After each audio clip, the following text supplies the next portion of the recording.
Resistance is a legitimate response to oppression. Resistance is a legitimate response to occupation. It's a legitimate response when somebody takes over your land and takes over your lives and takes over your homes. You know, I was told, somebody mentioned earlier to me that there are at least 4 different stalls here that have something to do with Palestine. And yet Americans are so ill-informed about Palestine and Israel. A lot of people don't realize that Americans give Israel $10 million every single day. Every single day, $10 million. Out of its taxpayers' money. This is foreign aid. Israel is a fully developed country that doesn't need foreign aid. Yet Americans give Israel $10 million every single day. There was an item in the news a couple of weeks ago that America committed to give three African countries $40 million over 3 years. $40 million to 3 African countries, which, as we know, African countries are not developed, over 3 years. Israel gets $40 million every 4 days. So no one is on the fence. No one in this country is neutral unless we take an active stance. Unless we are really progressives and take an active stance on this issue, we are on the side of Israel, which means we're complicit with horrifying crimes. So it's important for Americans to get informed. It's important to be informed. Maybe you agree with, maybe you think it's okay to give $10 million of our money to Israel every single day. But you're not going to know unless you get informed. And the level of ignorance in this country on this issue is shocking.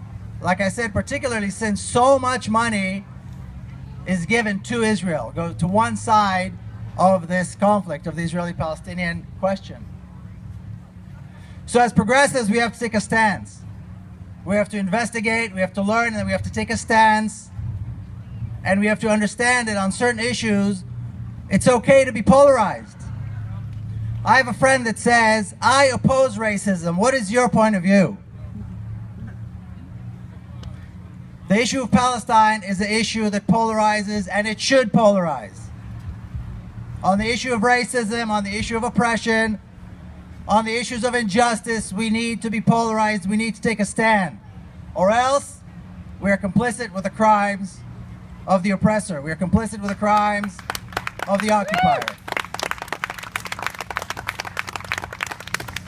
I often like to ask people, are Israel and Palestine 2 different countries? Are Israel and Palestine 2 different states? And a lot of people don't know the answer. And it's confusing. It's very confusing, first of all, because we hear Israel, Palestine, and we hear people that have been there say, I've been to Israel and I've been to Palestine. And we've heard that several European countries have recognized the state of Palestine.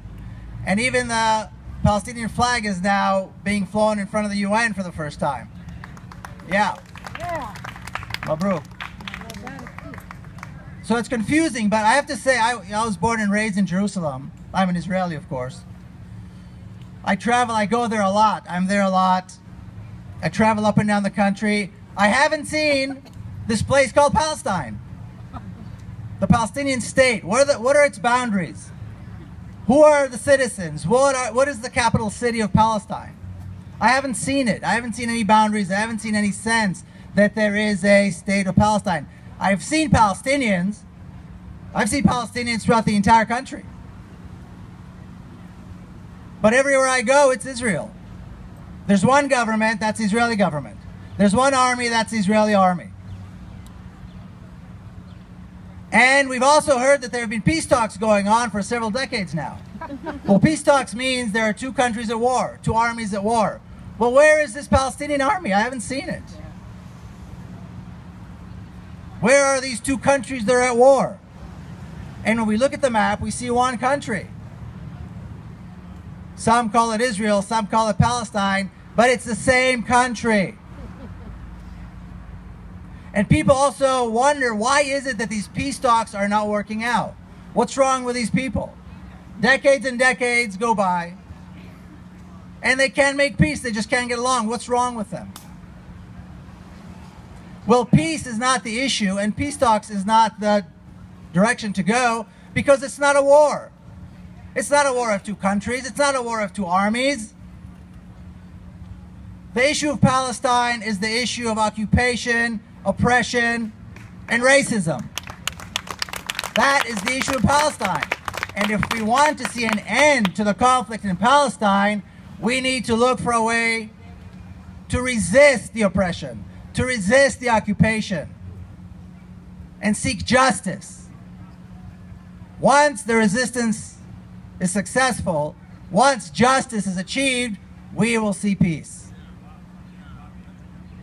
And this is true everywhere. We saw the signs, I'm sure many of you saw the signs, from Ferguson to Palestine, no justice, no peace. There will be no peace unless there is justice. The issue of Palestine is the issue of values. It's not a political issue. You either accept colonialist, racist regimes, or you oppose them. If you accept them, then you can accept the state of Israel. If you oppose them, then you have to reject the state of Israel. It's a polarizing issue, and you have to take a stand. We cannot have it both ways.